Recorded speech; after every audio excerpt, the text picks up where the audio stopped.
미국이 당황했습니다. 한국의 핵 개발을 금지시켰더니 정작 핵을 뛰어넘는 괴물급 미사일을 만들었기 때문입니다.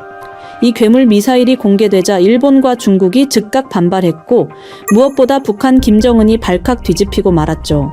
이 미사일 단 한 발로 북한이 수십 년 동안 지하 깊숙한 곳에 숨겨놓은 비밀 시설을 한 번에 날려보낼 수 있었기 때문인데요.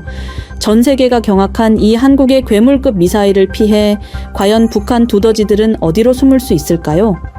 지금부터 대한민국이 전 세계를 놀라게 한 그 엄청난 이야기를 공개합니다. 안녕하세요. 저는 마이클 존슨입니다. 미국 국방부에서 20년 넘게 일해온 전문가죠. 그날 아침 긴급 소집 명령이 떨어졌습니다. 회의실 분위기는 심상치 않았어요. 모두들 긴장한 표정이었죠. 자리에 앉자마자 로버트 해밀턴이 회의를 주재했어요. 그는 펜타곤 내에서도 강경파로 유명한 인물이었죠. 특히 평소 한국에 대해 부정적인 시각을 가진 것으로도 알려져 있었습니다. 오늘 회의 목적은 한국이 발표한 현무호 미사일에 대한 긴급 상황 점검이라고 했어요. 현무호? 저는 순간 귀를 의심했습니다. 한국의 미사일 개발 소식은 들어본 적이 있었지만 이렇게 긴급 회의까지 소집될 정도라고는 생각하지 않거든요. 이후 대형 스크린에 현무호의 재원이 나타났습니다. 사거리 8,000km, 탄두 중량 8톤급. 숫자들을 보는 순간 저도 모르게 숨이 막혔어요. 이건 단순한 미사일이 아니었습니다. 그야말로 괴물급 무기였죠. 그런데 그 순간 로버트의 격분한 목소리가 회의실을 가득 채웠습니다. 그는 한국이 무책임하다며 소리치기 시작했어요. 이건 심각한 도발이라며 분노했습니다. 한국이 미국과 상의도 없이 이런 위험천만한 무기를 개발했다고 비난했죠. 그는 계속해서 한국을 질타했어요. 한국이 북한을 자극해서 한반도 긴장을 고조시키고 있다고 했습니다. 미국의 동부가 전략에 찬물을 끼얹는 행위라며 붕괴했죠. 솔직히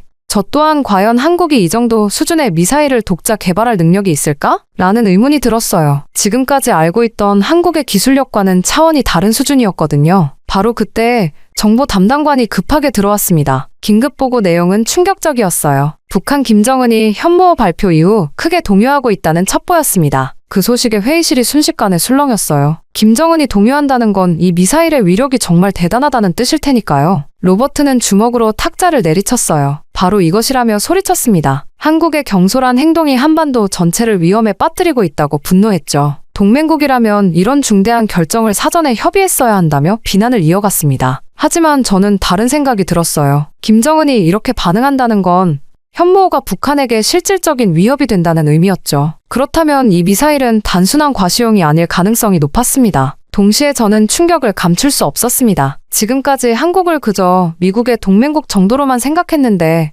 이런 무기를 만들어낼 능력이 있다니요. 제가 한국에 대해 가지고 있던 인식이 완전히 틀렸을지도 모른다는 생각이 들었어요. 현무호의 위력에 대한 놀라움은 계속해서 커져만 갔습니다. 결국 회의가 끝난 후 저는 곧바로 분석 보고서 작성에 착수했습니다. 현무호에 대한 모든 자료를 다시 한번 면밀히 검토했어요. 밤늦도록 연구실에 앉아있으면서 미사일의 기술적 특징을 하나씩 분석했습니다. 그리고 며칠 후 저는 펜타곤 브리핑룸에서 분석 결과를 발표했습니다. 최대한 객관적으로 현무호의 능력을 설명했죠. 기술적 완성도가 매우 높다고 말이에요. 로버트의 반응은 예상했던 그대로였습니다. 얼굴이 붉어진 채로 격분했죠. 한국이 미국을 거스르고 북한을 자극해서 남북 전쟁까지 유발할 수 있다고 소리쳤어요. 한국이 미국의 허락도 없이 이런 무기를 만든 것 자체가 배신 행위라며 심지어 한국이 중국이나 러시아 편에 서려는 것 아니냐는 의혹까지 제기했죠. 갈수록 그의 비난은 더욱 심해졌습니다. 한국이 아시아 전체를 전쟁터로 만들려 한다고 주장했어요. 미국이 그동안 한국을 보호해준 은혜도 모르고 배은망덕한 행동을 하고 있다며 붕괴했습니다. 이런 식으로 나온다면 한미동맹 자체를 재검토해야 한다고 위협했죠. 저는 당황했습니다. 남북 전쟁이라니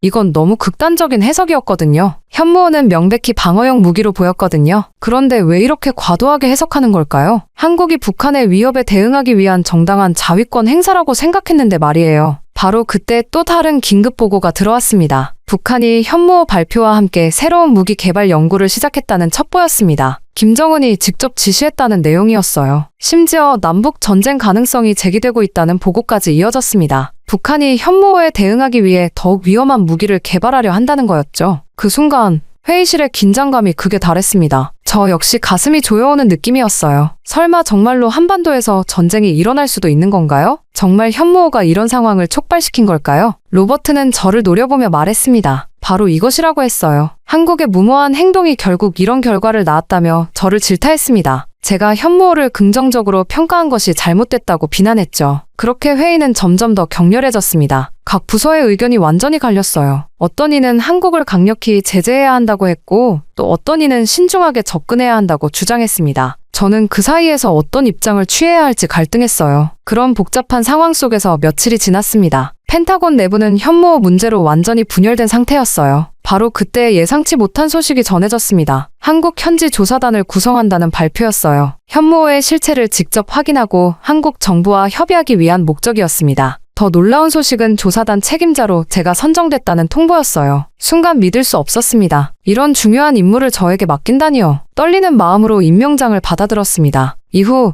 로버트는 제 임명 소식을 들은 순간 사무실로 뛰어왔어요. 얼굴이 새하얗게 질린 채로 항의했습니다. 제가 한국에 너무 호의적이라며 반대했죠. 로버트는 저를 조사단장에서 제외시키려고 온갖 수단을 동원했습니다. 상급자들을 찾아다니며 제 능력을 의심한다고 말했어요. 한국에 현혹되어 객관적 판단을 잃었다고 비난했습니다. 심지어 제가 한국 정부와 내통하고 있는 것 아니냐는 의혹까지 제기했죠. 저는 답답했습니다. 로버트가 왜 이렇게까지 한국을 적대시하는지 이해할 수 없었어요. 객관적인 분석보다는 감정적인 편견이 앞서는 것 같았습니다. 전문가로서 이런 태도는 바람직하지 않다고 생각했죠. 심지어 로버트는 비밀리에 방해 공작까지 펼쳤습니다. 제 과거 업무 기록을 뒤져서 문제점을 찾으려 했어요. 한국 관련 업무에서 편향된 판단을 했다는 증거를 수집하려 했습니다. 심지어 제 개인적인 교우 관계까지 조사했죠. 며칠 뒤 드디어 상부에서 최종 결정이 내려졌습니다. 저를 조사단장으로 하는 한국행이 확정됐어요. 로버트의 반대에도 불구하고 제 전문성을 인정받은 것이었습니다. 가슴이 벅찼어요. 출발 전날 밤,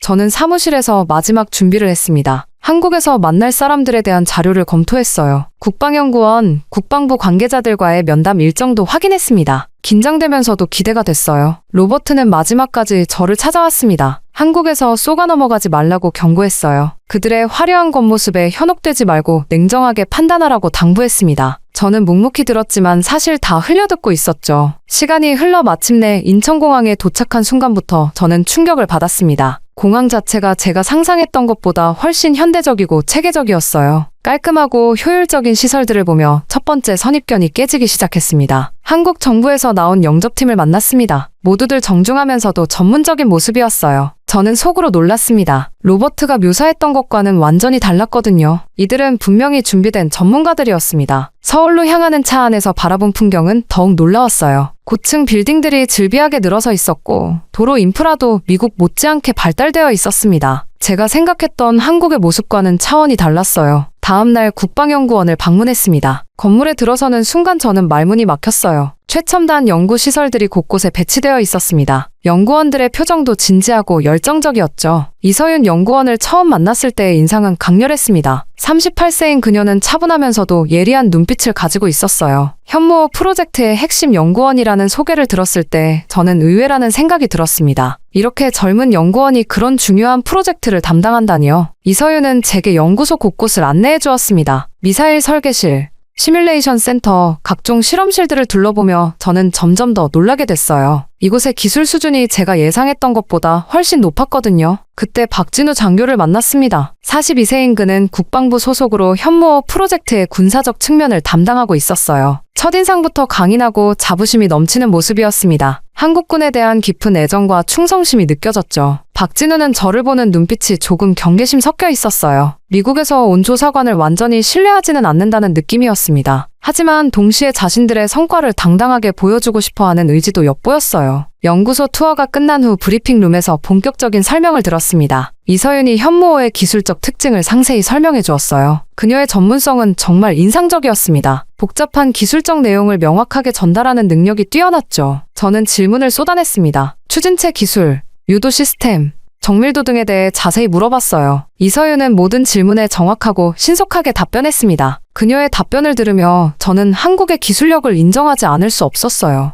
박진우는 현무호의 전략적 의미에 대해 설명했습니다. 북한의 지속적인 위협에 대응하기 위한 필수적인 방어 수단이라고 강조했어요. 그의 말에는 조국을 지키겠다는 강한 의지가 담겨 있었습니다. 점심시간에 연구소 식당에서 식사를 하며 저는 연구원들과 자연스럽게 대화를 나눴습니다. 모두들 자신들의 일에 대한 자부심이 대단했어요. 밤늦게까지 연구에 매진한다는 이야기를 들으며 저는 감동받았습니다. 오후에는 실제 현무호 모델을 직접 볼 수 있었습니다. 펜타곤에서 자료로만 봤던 것을 실물로 보니 그 위압감이 엄청났어요. 정교한 설계와 완성도 높은 외관을 보며 저는 또 한 번 놀랐습니다. 그렇게 이튿날 아침, 저는 한국에서의 둘째 날을 맞았습니다. 전날 밤 숙소에서 뒤척이며 잠을 제대로 이루지 못했어요. 머릿속에는 온통 한국에서 본 놀라운 기술력들이 맴돌고 있었습니다. 오전 9시에 다시 국방연구원으로 향했습니다. 이날은 현무호의 핵심 기술에 대한 심화 브리핑이 예정되어 있었어요. 이서윤이 준비한 자료는 정말 방대했습니다. 200페이지가 넘는 기술 문서를 보며 저는 감탄했어요. 이서윤이 발표를 시작했습니다. 현무호의 추진 시스템부터 유도 장치까지 하나하나 설명해 주었어요. 그녀의 설명은 정확하고 논리적이었습니다. 복잡한 공학적 개념들을 쉽게 이해할 수 있도록 풀어서 설명해 주었죠. 저는 이서윤의 전문성에 점점 더 감탄하게 됐습니다. 질문을 할 때마다 즉석에서 정확한 답변이 나왔어요. 심지어 제가 미처 생각하지 못했던 기술적 세부 사항까지 미리 준비해 두었더군요. 바로 그때 박진우가 발표를 중단시켰습니다. 갑자기 일어서더니 이서윤의 설명에 이의를 제기했어요. 너무 기술적인 내용만 강조하고 있다며 불만을 표했습니다. 현무호의 전략적 가치를 더 부각시켜야 한다고 주장했죠. 이서윤은 당황한 기색을 보였습니다. 박진우의 갑작스러운 개입에 얼굴이 붉어졌어요. 자신의 발표가 잘못되었다는 식으로 말하는 것에 대해 불쾌감을 드러냈습니다. 박진우는 계속해서 자신의 의견을 주장했습니다. 미국 조사관에게는 현무호가 얼마나 중요한 무기인지를 강조해야 한다고 했어요. 기술적 우수성보다는 전략적 필요성을 부각시켜야 한다며 목소리를 높였습니다. 이서윤이 반박했습니다. 기술적 근거 없이는 전략적 가치도 설득력이 없다고 말했어요. 객관적인 데이터와 분석이 우선되어야 한다며 자신의 접근 방식을 옹호했습니다. 둘 사이의 논쟁이 점점 격해졌습니다. 박진우는 이서윤이 너무 학술적으로만 접근한다고 비판했어요. 현실적인 군사적 관점이 부족하다며 지적했습니다. 이서윤은 감정적인 판단보다는 과학적 근거가 중요하다고 맞받아쳤죠. 저는 난처한 상황에 놓였습니다. 두 사람 모두 각자의 전문 분야에서는 뛰어난 능력을 가지고 있었어요. 하지만 접근 방식에서 완전히 다른 관점을 가지고 있었습니다. 결국 제가 나서서 중재했습니다. 두 분의 의견이 모두 타당하다고 말했어요. 기술적 우수성과 전략적 가치는 서로 보완적인 관계라고 설명했습니다. 둘 다 현무호를 이해하는데 필수적인 요소라고 강조했죠. 제 말을 들은 후 분위기가 조금 누그러졌습니다. 이서윤은 박진우의 관점도 이해한다고 말했어요. 박진우 역시 기술적 근거의 중요성을 인정했습니다. 하지만 여전히 서로를 바라보는 눈빛에는 미묘한 긴장감이 남아있었어요. 이 과정에서 저는 한국의 기술력에 대해 더욱 깊은 인상을 받았습니다. 이서윤의 철저한 분석 능력과 박진우의 실무적 통찰력 모두 인상적이었어요. 두 사람이 각자의 전문성을 바탕으로 열정적으로 토론하는 모습에서 한국의 저력을 느꼈습니다. 오후에는 이서윤과 함께 추가 자료를 검토했습니다. 그녀는 제가 궁금해하는 모든 부분을 상세히 설명해 주었어요. 현무호 개발 과정에서 겪었던 어려움들과 극복 과정도 솔직하게 털어놓았습니다. 이서윤과 대화를 나누면서 저는 그녀의 인간적인 면모도 발견했습니다. 연구에 대한 열정뿐만 아니라 조국을 지키고 싶다는 진정성도 느껴졌어요. 그녀의 진솔한 모습에 저도 모르게 마음이 움직였습니다. 그렇게 셋째 날이 되었을 때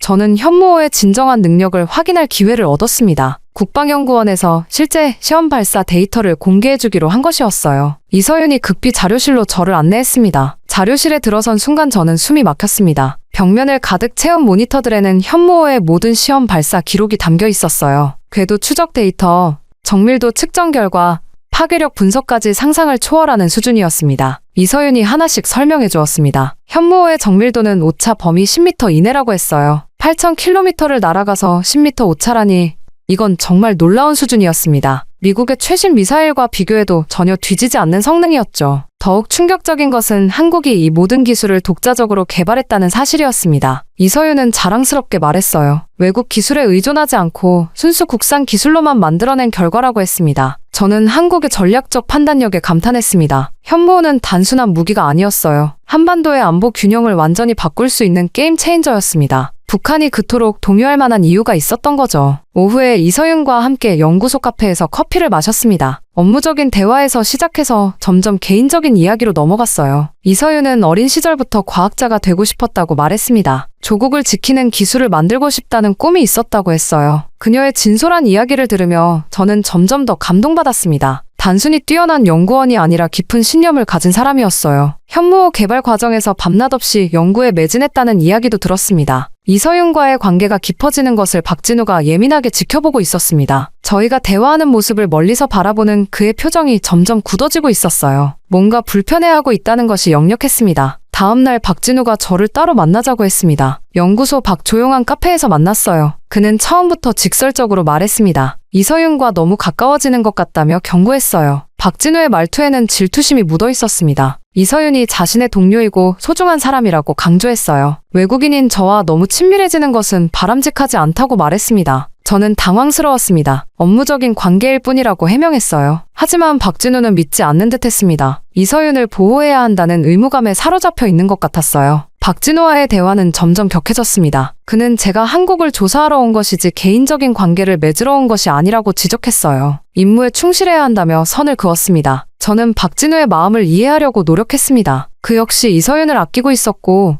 외국인인 저를 경계하는 것이 당연할 수도 있었어요. 하지만 그의 과도한 반응은 분명 질투심에서 비롯된 것이었습니다. 며칠 동안 이런 미묘한 긴장 관계가 계속됐습니다. 이서윤은 둘 사이의 갈등을 눈치채고 있었지만 직접적으로 개입하지는 않았어요. 하지만 불편해하는 기색은 역력했습니다. 저는 이런 상황이 업무에 지장을 줄까봐 걱정됐습니다. 현무 조사라는 중요한 임무를 수행해야 하는데 개인적인 감정이 얽히면 안 되겠다고 생각했어요. 하지만 동시에 이서윤에 대한 마음을 완전히 무시할 수도 없었습니다. 그녀의 전문성과 인격에 깊이 감동받았거든요. 단순한 호감을 넘어서 진정한 존경심이 생겨났어요. 박진우 역시 훌륭한 군인이었습니다. 조국에 대한 충성심과 책임감은 정말 대단했어요. 다만 이서윤에 대한 감정이 너무 강해서 객관적인 판단을 흐리고 있는 것 같았습니다. 저는 이런 복잡한 관계 속에서도 현무호에 대한 분석을 계속했습니다. 한국의 기술력은 정말 놀라웠어요. 로버트가 그토록 폄하했던 것과는 정반대였습니다. 한국은 분명히 군사 강국으로 발돋움하고 있었어요. 며칠 후 저는 중요한 결론에 도달했습니다. 현무호는 위협적인 무기가 아니라 정당한 방어 수단이었어요. 한국의 전략적 판단력과 기술력 모두 인정받을 만했습니다. 이제 이 사실을 펜타곤에 보고해야 할 때가 다가오고 있었어요. 그러나 펜타곤에 보고할 준비를 하던 바로 그때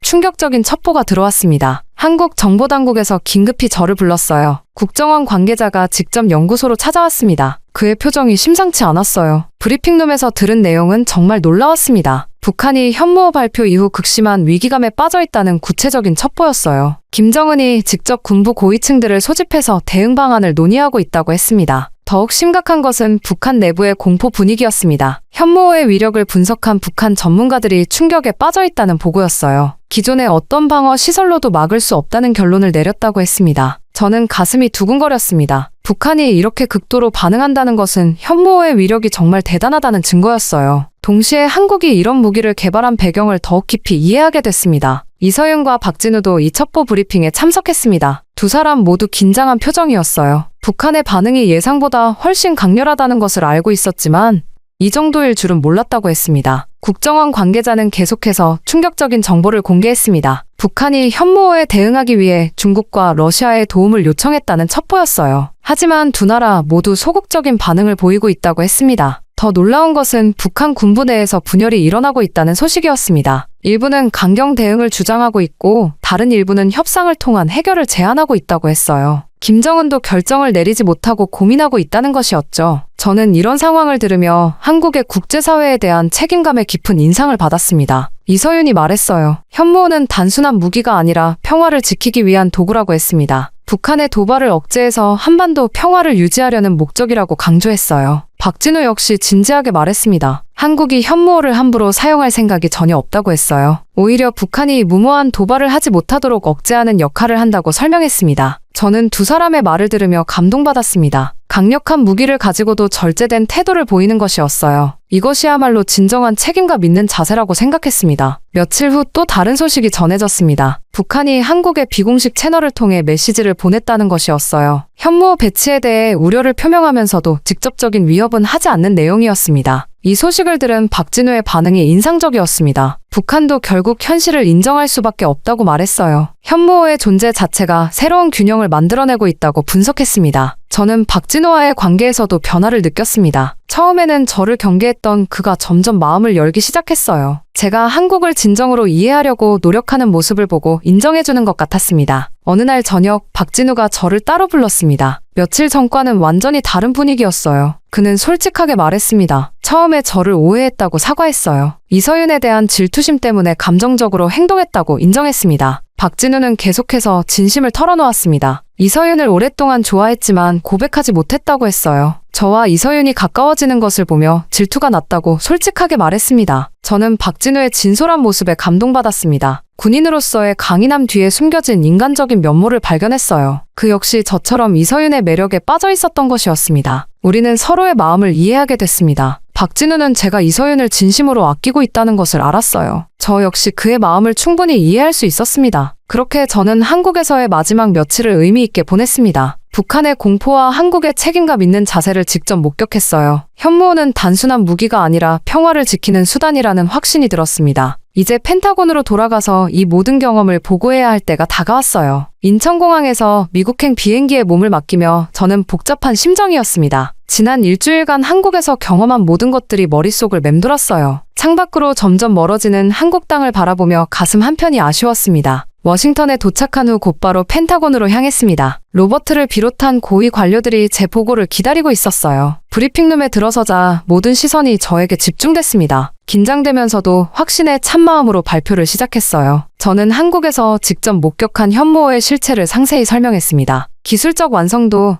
전략적 의미, 그리고 무엇보다 한국의 책임감 있는 자세를 강조했어요. 로버트의 얼굴이 점점 굳어지는 것이 보였습니다. 현무호가 북한에게 미친 충격적인 영향도 보고했습니다. 김정은의 극도의 동요와 북한 내부의 혼란 상황을 설명했어요. 이것이야말로 현무호의 진정한 위력을 보여주는 증거라고 강조했습니다. 로버트가 제 발표를 가로막으며 반박했습니다. 한국이 현혹되어 객관성을 잃었다고 비난했어요. 현무호는 여전히 위험한 무기이며 지역 불안정을 야기할 수 있다고 주장했습니다. 하지만 저는 흔들리지 않았습니다. 한국에서 직접 본 것들을 바탕으로 논리적으로 반박했어요. 현무호는 공격용이 아닌 억제용 무기라고 설명했습니다. 북한의 도발을 막기 위한 정당한 자위 수단이라고 강조했죠. 저는 이서윤과 박진우가 보여준 전문성과 책임감에 대해서도 언급했습니다. 한국의 연구진들이 얼마나 신중하고 윤리적으로 접근하고 있는지 설명했어요. 이들의 진정성을 직접 목격했다고 증언했습니다. 로버트는 계속해서 저를 공격했습니다. 개인적인 감정에 휘둘려 판단력을 잃었다고 했어요. 하지만 다른 참석자들은 제 말에 귀를 기울이기 시작했습니다. 제가 제시한 구체적인 증거들이 설득력 있게 다가가고 있었어요. 저는 북한의 공포 반응에 대해 더 자세히 설명했습니다. 현무호 때문에 북한이 중국과 러시아에까지 도움을 요청했다는 첩보를 공개했어요. 이것이 현무호의 실질적인 억제 효과를 보여주는 명확한 증거라고 주장했습니다. 회의실 분위기가 점점 바뀌고 있었습니다. 처음에는 로버트 편에 서던 관료들도 제 설명을 들으며 고개를 끄덕이기 시작했어요. 한국에 대한 새로운 관점을 받아들이고 있는 것 같았습니다. 저는 한국의 국제사회에 대한 책임감을 특별히 강조했습니다. 강력한 무기를 가지고도 절제된 태도를 보이는 것이 진정한 동맹국의 모습이라고 말했어요. 한국이 보여준 성숙한 자세에 깊은 감명을 받았다고 토로했습니다. 로버트가 마지막으로 저항했습니다. 한국이 미국을 속이고 있을 가능성도 있다고 주장했어요. 하지만 저는 단호하게 반박했습니다. 제가 본 한국 전문가들의 진정성은 의심할 여지가 없다고 단언했어요. 저는 결론적으로 펜타곤의 인식 전환을 촉구했습니다. 한국을 더 이상 보호받아야 할 약소국으로 보지 말고 함께 협력할 수 있는 강력한 파트너로 인정해야 한다고 주장했어요. 회의가 끝난 후 여러 관료들이 저에게 다가왔습니다. 한국에 대한 새로운 시각을 제시해줘서 고맙다고 말했어요. 로버트만이 여전히 불만스러운 표정으로 자리를 떠났습니다. 며칠 후 펜타곤 내부에서 한국 정책에 대한 재검토 작업이 시작됐습니다. 제 보고서가 큰 영향을 미쳤다는 소식을 들었어요. 한국을 보는 시각이 점차 변화하고 있었습니다. 저는 사무실에 앉아 한국에서의 경험을 되돌아봤습니다. 현무호라는 무기 자체보다 더 중요한 것을 발견했다고 생각했어요. 그것은 바로 한국의 진정한 힘이었습니다. 여러분, 미국 백악관이 단 한 통의 첩보 때문에 발칵 뒤집혔다고 하면 믿으시겠습니까? 어느 날 바로 한국의 핵무장에 대한 충격적인 정보가 백악관에 전달됩니다. 미국 정부 내부는 격렬히 흔들리기 시작했고 한국에 대한 의심과 불신이 빠르게 퍼져나갔죠. 결국 진실을 파악하기 위해 대통령은 신뢰할 수 있는 한 외교 전문가를 특사로 한국에 급파했습니다. 그러나 한국에 도착한 그가 마주한 현실은 모두의 예상을 뒤집고 말았죠. 대체 그는 한국에서 무엇을 보고 어떤 진실을 밝히게 되었을까요? 지금부터 그가 목격한 놀랍고도 충격적인 이야기가 펼쳐집니다. 안녕하세요. 저는 로버트 해밀턴입니다. 백악관에서 동아시아 정책 담당 고문으로 일하고 있죠. 그날 회의실은 평소보다 훨씬 무거운 분위기가 감돌았습니다. 아니나 다를까 대통령이 자리에 앉자마자 앨런 헌팅턴 국가안보 보좌관이 일어섰어요. 그는 매우 심각한 정보를 보고하겠다며 회의를 시작했습니다. 그러더니 우리가 믿고 있던 동맹국 한국이 미국 뒤에서 비밀스럽게 독자적인 핵무장을 추진하고 있다는 첩보를 입수했다고 발표했어요. 순간 회의실 안이 술렁이었습니다. 저도 깜짝 놀랐죠. 한국이 핵무장을 한다는 소리였으니까요. 하지만 헌팅턴의 다음 말들은 더욱 충격적이었어요. 한국이 겉으로는 우리와 협력하는 척하면서 뒤에서는 배신을 일삼고 있다는 겁니다. 한국인들이 본래 신뢰할 수 없는 민족성을 가지고 있으며 역사적으로도 강대국 사이에서 줄타기만 해온 기회주의적 국가라고 폄하했습니다. 그는 쉬지 않고 한국을 깎아내렸어요. 한국이 미국의 기술과 자본으로 성장해놓고는 이제 배은망덕하게 독자 노선을 걷고 있다는 겁니다. 한국 정부가 국민들에게는 친미를 표방하면서 실제로는 반미 정책을 펼치고 있다고 주장했죠. 심지어 한국이 중국과 은밀하게 손을 잡고 미국을 견제하려 한다는 근거 없는 억측까지 늘어놓았습니다. 저는 헌팅턴의 말을 들으면서 점점 불편해졌어요. 20년간 한국과 관련된 업무를 해오면서 제가 알고 있는 한국의 모습과는 전혀 달랐거든요. 한국은 한미동맹을 매우 중시하는 국가였고 미국과의 협력 관계를 소중히 여겨왔습니다. 헌팅턴의 주장은 너무 일방적이고 편향적이었죠. 이후 서류 몇 장을 테이블 위에 올려놓았습니다. 위성사진과 내부 정보원들의 보고서라고 했어요. 한국의 여러 군사시설에서 의심스러운 활동들이 포착되고 있다고 주장했습니다. 저는 그 서류들을 유심히 살펴봤죠. 하지만 솔직히 말하면 명확한 증거라고 보기엔 턱없이 부족했습니다. 위성사진들은 흐릿했고 해석의 여지가 많았어요. 보고서 내용도 추측과 억측에 가까웠습니다. 하지만 헌팅턴은 계속해서 한국이 미국을 우습게 보고 있으며 이제는 미국 없이도 충분히 살아갈 수 있다고 착각하고 있다고 비난했습니다. 한국의 경제 성장도 결국 미국 덕분인데 감사할 줄 모르는 배은망덕한 국가라며 격하게 몰아붙였어요. 저는 이런 말들을 들으면서 화가 치밀어 올랐습니다. 결국 대통령마저 만약 이것이 사실이라면 즉시 대응 방안을 마련해야 한다며 깊은 한숨을 내쉬었죠. 국방장관도 한국과의 군사협력을 재검토해야 하고 기술 이전 협정도 전면 중단을 고려해봐야 한다고 맞장구 쳤습니다. 저는 가슴이 답답해졌어요. 이 모든 상황이 잘못되어 가고 있다는 생각이 들었습니다. 하지만 이런 중요한 회의에서 헌팅턴의 주장에 정면으로 반박하기는 어려웠죠. 저는 단지 정책 고문일 뿐이었고 헌팅턴은 국가안보 보좌관이었거든요. 헌팅턴이 이 문제를 더 이상 방치해서는 안 되며 한국의 배신적 행위에 대해 강력한 메시지를 보내야 한다고 거듭 강조했습니다. 그리고 이틀 후 예상치 못한 일이 벌어지고 말았어요. 갑자기 주요 언론사들이 긴급 속보를 내보내기 시작했죠.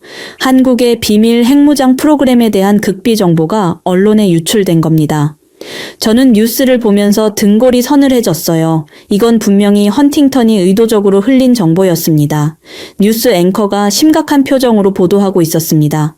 한국이 미국과의 동맹 관계를 유지하면서도 은밀하게 핵 개발을 추진해왔다는 내용이었어요.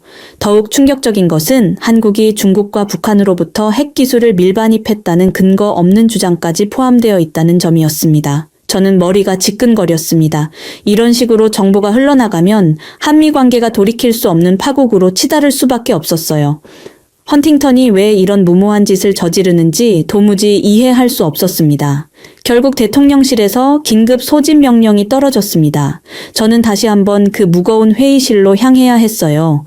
이번에는 더 많은 사람들이 모여 있었습니다. 언론 담당 비서관, 의회 연락 담당자까지 총동원된 상태였죠. 이후 대통령이 입을 열었습니다. 언론 유출 사건으로 인해 상황이 걷잡을 수 없이 악화되고 있다는 것이었어요. 한국 정부에서는 강력한 항의 성명을 발표했고 우리 의회에서도 즉각적인 대응을 요구하고 있다고 했습니다. 저는 이 모든 상황이 헌팅턴 한 사람의 성급한 판단에서 비롯되었다는 사실이 괴로웠어요. 저는 속으로 한국의 반응이 너무나 당연하다고 생각했습니다.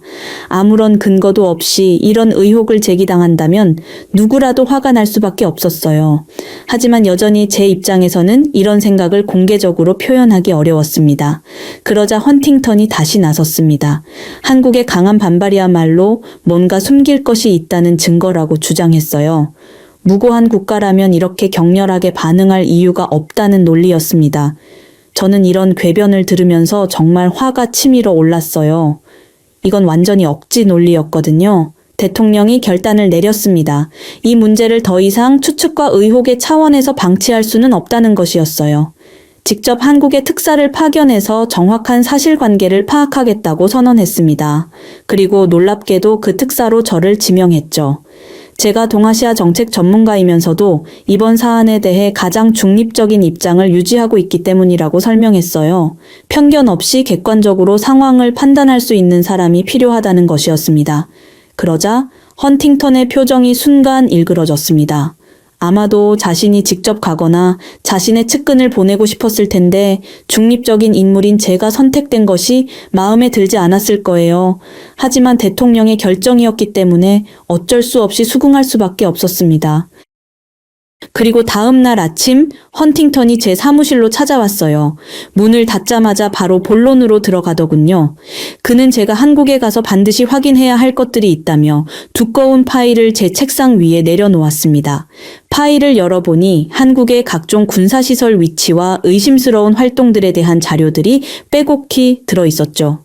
저는 그 자료들을 하나씩 살펴보면서 점점 불편해졌습니다. 대부분이 추측성 정보들이었고 확실한 증거라고 할 만한 것은 거의 없었어요. 헌팅턴은 제 표정을 살피더니 더욱 강하게 압박해왔습니다. 한국이 우리를 속이고 있다는 것이 분명하니 그 증거를 찾아오라는 것이었죠. 헌팅턴의 목소리에는 위협적인 톤이 섞여 있었습니다. 제가 만약 한국 편을 든다면 미국의 국가안보에 해를 끼치는 행위라고 경고했어요. 동시에 제 경력에도 좋지 않은 영향을 미칠 것이라는 암시를 던졌습니다. 저는 이런 압박을 받으면서 가슴이 답답해졌어요. 헌팅턴이 떠난 후 저는 책상에 앉아 깊은 생각에 빠졌습니다. 과연 제가 객관적인 조사를 할 수 있을까요? 헌팅턴의 압박 때문에 편견을 갖고 한국을 바라보게 되는 것은 아닐까 하는 걱정이 들었어요. 하지만 동시에 헌팅턴의 경고도 무시할 수 없었습니다. 공항으로 향하는 차 안에서 저는 복잡한 심정이었습니다. 한편으로는 진실을 밝혀낼 수 있다는 기대감이 있었지만 다른 한편으로는 헌팅턴의 압박이 계속 머릿속을 맴돌았어요. 과연 저는 공정한 판단을 할 수 있을까요? 이런 의문을 안고 저는 한국행 비행기에 몸을 맡겼습니다. 이후 12시간의 긴 비행 끝에 인천국제공항에 도착했습니다. 비행기에서 내리는 순간부터 저는 예상과 전혀 다른 광경에 압도되기 시작했어요. 공항 내부가 너무나 현대적이고 체계적으로 운영되고 있었습니다. 입국 심사대로 향하는 통로에서 저는 깜짝 놀랐습니다. 모든 것이 자동화되어 있었어요. 안내 로봇들이 승객들을 친절하게 도와주고 있었고 디지털 사이니지들이 실시간으로 정보를 제공하고 있었습니다. 미국에서도 이 정도로 첨단화된 공항 시설을 보기는 쉽지 않았죠. 입국 심사를 기다리는 동안 저는 주변을 둘러보았습니다.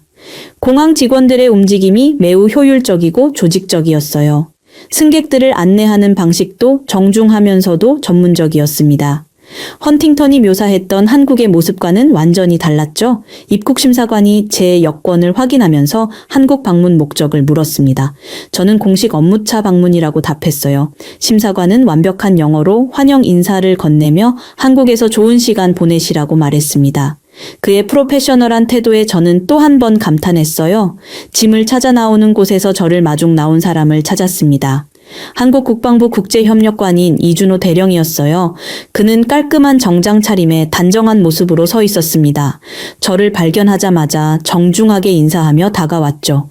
이준호 대령의 첫인상은 정말 인상적이었습니다. 키가 크고 당당한 체격의 지적인 인상을 풍겼어요.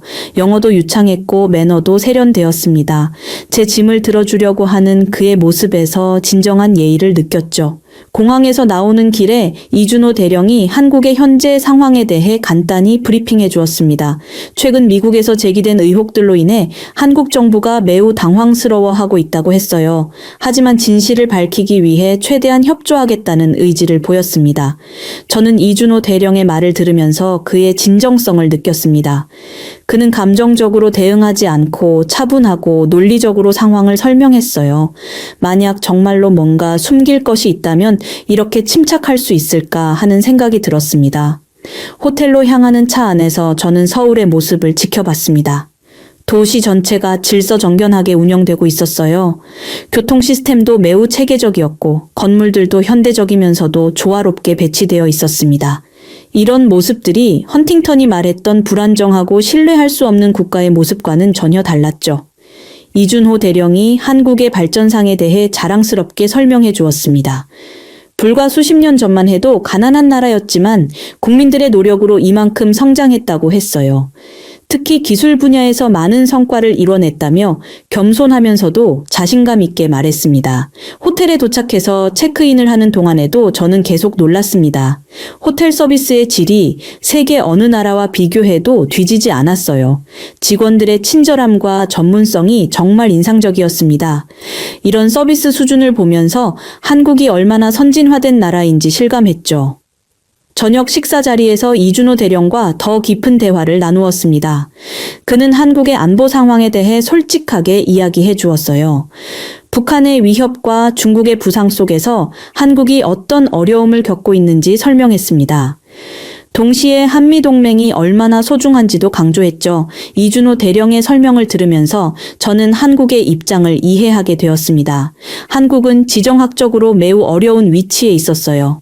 강대국들 사이에서 살아남기 위해서는 자주국방 능력도 갖춰야 하지만 동시에 동맹 관계도 소중히 여겨야 하는 상황이었습니다. 저는 이준호 대령과 대화하면서 그가 얼마나 진실한 사람인지 느꼈습니다. 그는 한국의 어려운 점들도 숨기지 않고 솔직하게 인정했어요. 동시에 미국과의 관계 개선을 위해 최선을 다하겠다는 의지도 보였습니다. 이런 모습에서 저는 진정성을 느꼈죠. 호텔 방으로 돌아와서 저는 하루를 정리해봤습니다. 한국에 도착한 첫날부터 제가 가지고 있던 선입견들이 흔들리기 시작했어요. 헌팅턴이 묘사했던 한국의 모습과 제가 직접 본 현실 사이에는 너무나 큰 차이가 있었습니다. 창밖으로 보이는 서울의 야경을 바라보면서 저는 복잡한 심정이었습니다. 과연 이런 나라가 미국을 배신할 이유가 있을까요? 아니면 제가 아직 진실을 모르고 있는 것일까요? 내일부터 본격적인 조사가 시작될 예정이었습니다. 하지만 벌써부터 헌팅턴의 주장에 대한 의문이 커지고 있었어요. 다음 날 아침 일찍 이준호 대령이 호텔로 저를 마중 나왔습니다. 오늘은 한국군의 주요 군사기지를 방문하는 일정이었어요. 저는 긴장된 마음으로 차에 올랐습니다. 드디어 헌팅턴의 주장이 사실인지 확인할 수 있는 기회가 온 것이었죠. 서울에서 약 1시간 거리에 있는 군사기지로 향하는 길에 이준호 대령이 한국의 국방정책에 대해 설명해 주었습니다. 한국이 자주 국방을 위해 얼마나 많은 노력을 기울이고 있는지 차근차근 이야기해 주었어요. 그의 설명을 들으면서 저는 한국의 안보 현실을 이해하기 시작했습니다. 군사기지 정문에 도착했을 때 저는 첫 번째 충격을 받았습니다. 출입 통제 시스템이 완전히 디지털화되어 있었어요. 얼굴 인식과 지문 인식을 동시에 활용한 최첨단 보안 시스템이 가동되고 있었습니다. 미국의 일부 군사기지보다도 더 발전된 기술이었죠. 기지 내부로 들어서면서 저는 계속해서 놀라게 되었습니다. 모든 시설이 체계적으로 배치되어 있었고 군인들의 움직임도 매우 효율적이었어요. 특히 청결함과 질서 정연함은 정말 인상적이었습니다. 이준호 대령이 저를 K-미사일 방어 시스템 운용센터로 안내했습니다. 문을 열고 들어서는 순간 저는 숨이 멎을 뻔했어요. 거대한 스크린들이 벽면을 가득 채우고 있었고 수십 명의 기술자들이 각자의 위치에서 집중하고 있었습니다.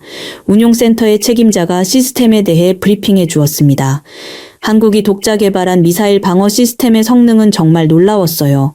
탐지거리, 요격 성공률, 동시 처리 능력 모든 면에서 세계 최고 수준이었습니다. 저는 이런 기술력이 어떻게 가능한지 의아했죠.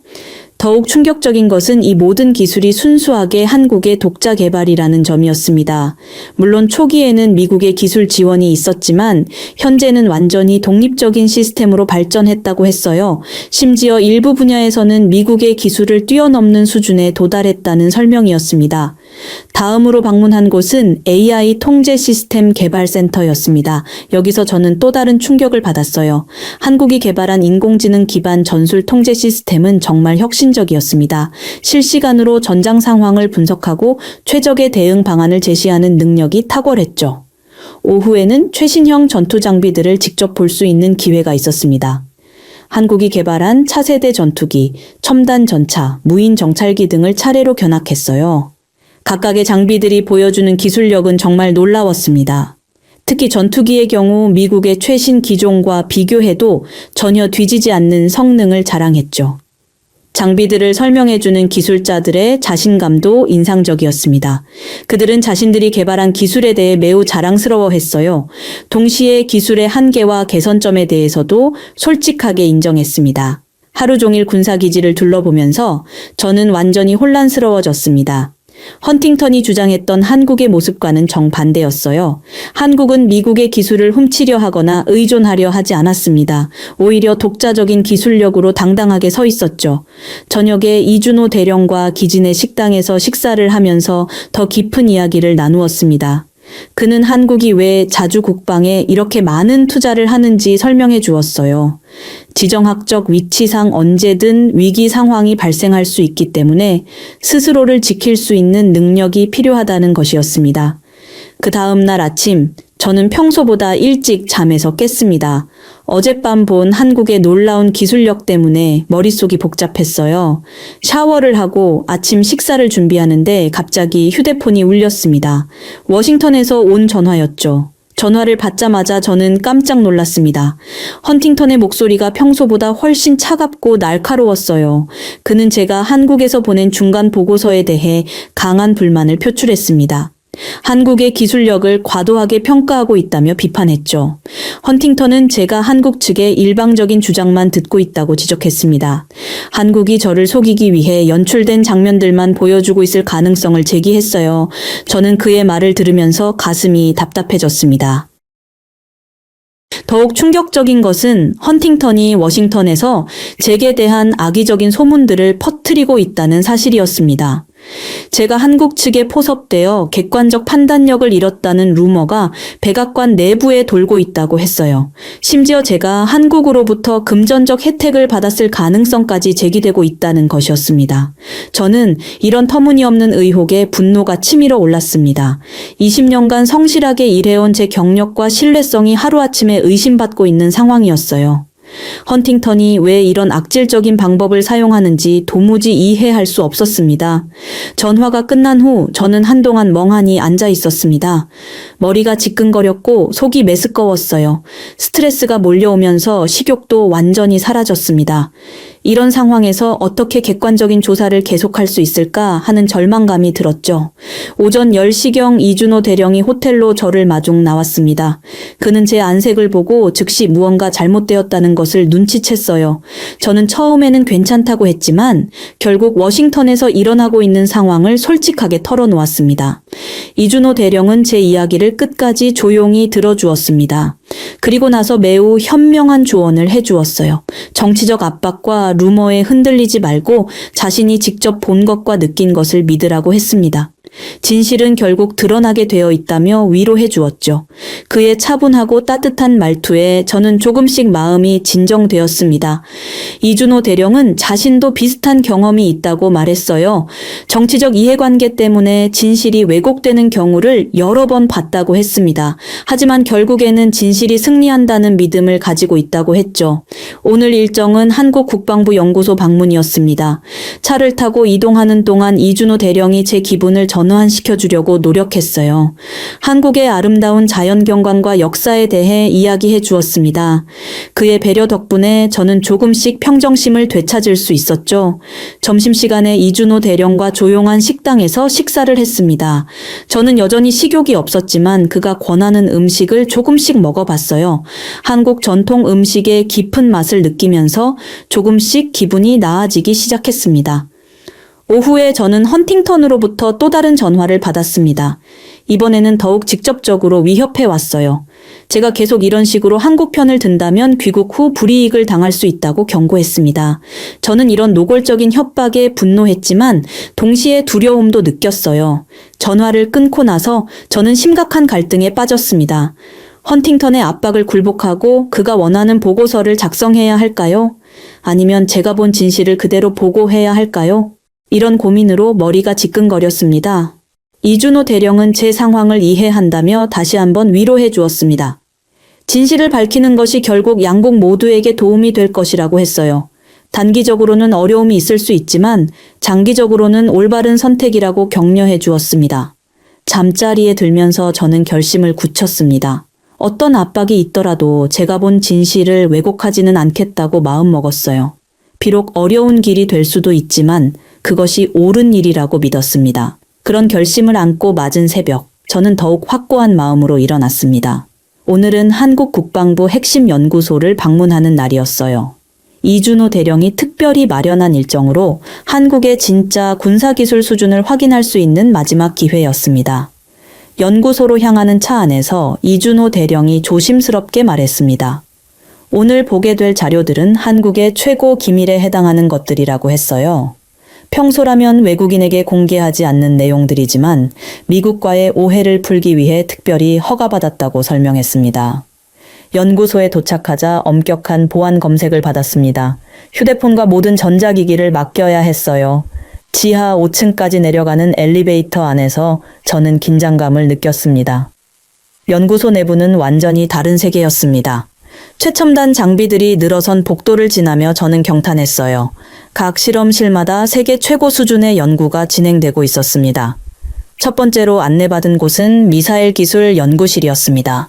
연구 책임자가 한국의 독자 개발 미사일 시스템에 대해 상세히 설명해 주었어요. 모든 핵심 기술이 순수 국내 기술로 개발되었다는 점이 놀라웠습니다. 더욱 중요한 것은 핵무기와 관련된 모든 의혹을 완전히 해소할 수 있는 자료들이었습니다. 한국의 모든 미사일은 재래식 탄두만을 사용하도록 설계되어 있었어요. 핵탄두 개발과 관련된 어떤 연구도 진행되지 않고 있다는 명확한 증거들을 확인할 수 있었습니다. 두 번째로 방문한 곳은 국제협력센터였습니다. 여기서 저는 충격적인 사실을 발견했어요. 한국이 중국이나 러시아와 군사기술 협력을 하고 있다는 헌팅턴의 주장이 완전히 거짓이라는 것이었습니다. 오히려 한국은 미국, 유럽 등 자유민주주의 국가들과만 제한적인 기술 교류를 하고 있었죠. 연구소 책임자가 보여준 협력 현황 자료는 매우 투명했습니다. 모든 국제협력 프로젝트가 공개 가능한 수준에서 진행되고 있었어요. 은밀한 군사기술 거래나 불법적인 기술 이전은 전혀 없었습니다.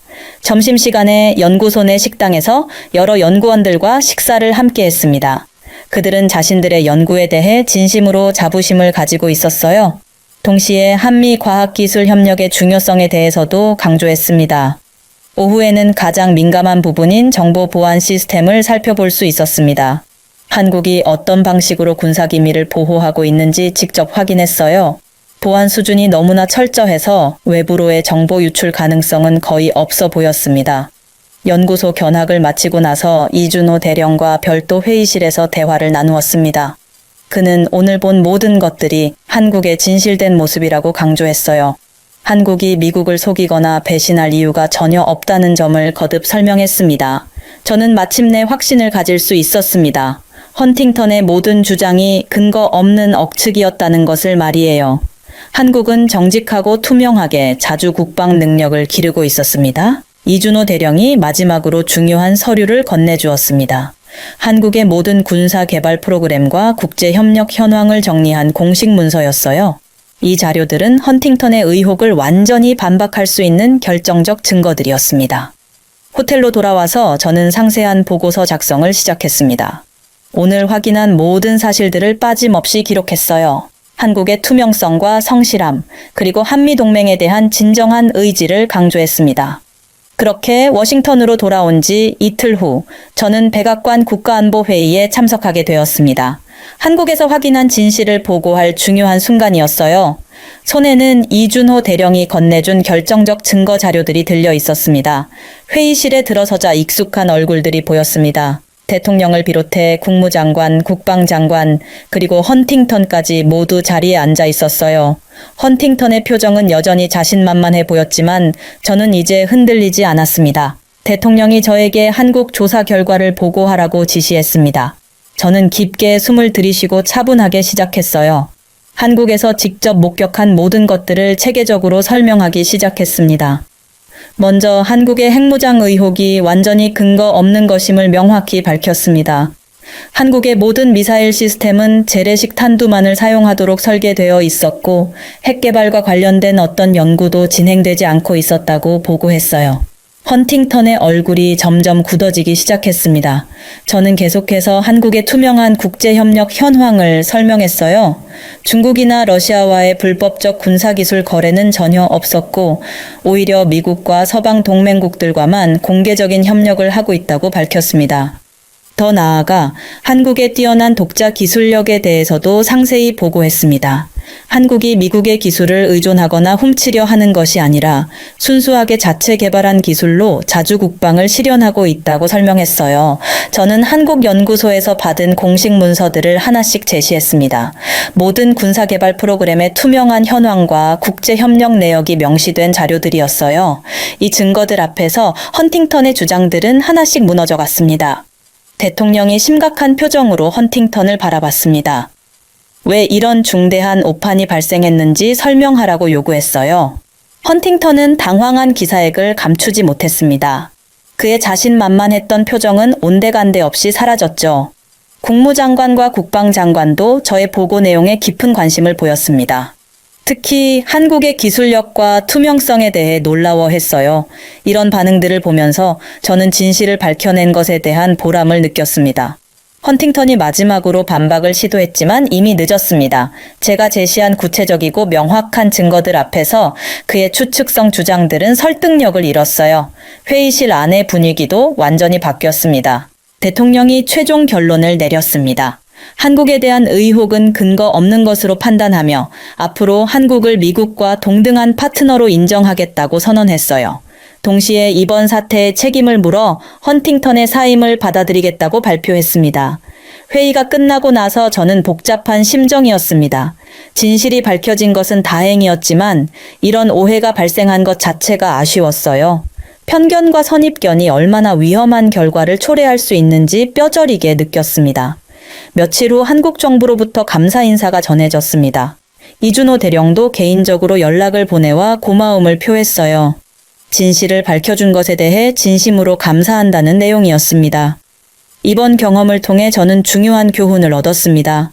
국가 간의 관계에서 상호 존중과 객관적 판단이 얼마나 중요한지 깨달았어요. 편견과 오해는 동맹 관계에 치명적인 위험을 초래할 수 있다는 것을 배웠습니다. 앞으로 저는 이런 일이 다시 발생하지 않도록 노력하겠다고 다짐했습니다. 한미 관계가 상호 신뢰와 존중을 바탕으로 더욱 발전할 수 있도록 제 역할을 다하겠다고 마음먹었어요.